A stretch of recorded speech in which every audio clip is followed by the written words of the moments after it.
ہمیں کبھی علیحدگی پسند کہا گیا، کبھی ملک دشمن کہا گیا، کبھی امن دشمن قرار دیا گیا، اور نہ معلوم ہمیں کیا کیا قرار دیا گیا، لیکن ہمارا کوئی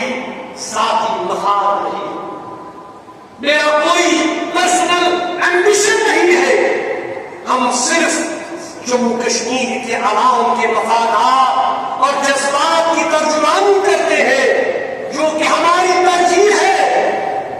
اور ہم یہ چاہتے ہیں کہ برہم ذرائع سے انتحال نکلے اور یہاں کے لوگ مزید تکلیف اور قربانیاں نہ دیں۔ ہم آدمی اور علاقائی سماج میں مختلف مذاہب سے تعلق رکھنے والے لوگوں میں ہر سطح پر پرامن ہم آہنگی چاہتے ہیں، اور کشمیر کی تاریخ اس کی مثال پیش کرتی ہے کہ ہم نے ہمیشہ اس منبر میں ہمیشہ رواداری کے ماحول کو قائم رکھا۔ اسی سوچ کو مد نظر رکھتے ہوئے ہم نے ہمیشہ اپنے پنڈت بھائیوں کو واپسی کی دعوت دی اور اس بات پر زور دیا کہ اسے یہ کوئی سیاسی مسئلے کے طور پر اسے پیش نہ کیا جائے، بلکہ پنڈت برادری کا مسئلہ انسانی مسئلہ ہے۔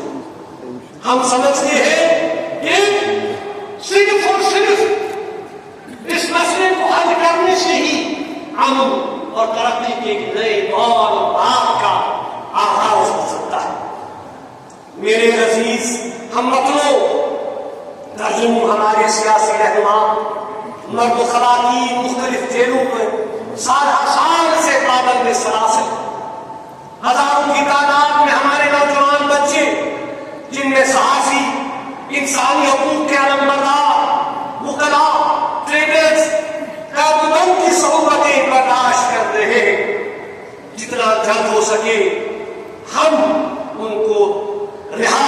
دیکھنا چاہتے ہیں۔ ان کے گھر والے ان کی بگڑتی صحت کی وجہ سے پریشانیوں میں مبتلا ہیں۔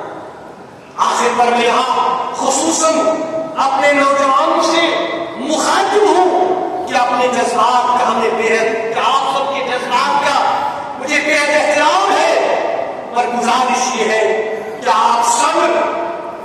عزم اور ہمت سے کام لیں اور توکل کی رسی کو تھامے رکھیں، حالات انشاءاللہ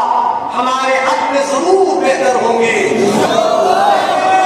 میرا نوجوان میرا اصل قومی سرمایہ ہے، میں چاہتا ہوں کہ اسلام کی روشنی میں میرا نوجوان اپنی نشو و نما کے لیے ہمیشہ کوشاں رہے اور اپنا تعلق اللہ اور اللہ کے رسول صلی اللہ علیہ وسلم سے مضبوط کرے، اسی میں ہماری بقا کا راز مشکل۔ آخر پر میں یہاں ان سب حضرات جن میں علماء کرام، مذہبی انجمن کے ذمہ داروں، سیاسی شخصیات، تاجر برادران، سول سوسائٹی سے وابستہ ارکان اور جموں کشمیر کے مختلف خطوں سے رکھنے والے با اثر حضرات جنہوں نے بہت مواقع پر میری رہائی کا مطالبہ کیا اور دہرایا یہ مطالبہ، ان کا دل کی عمیق گہرائی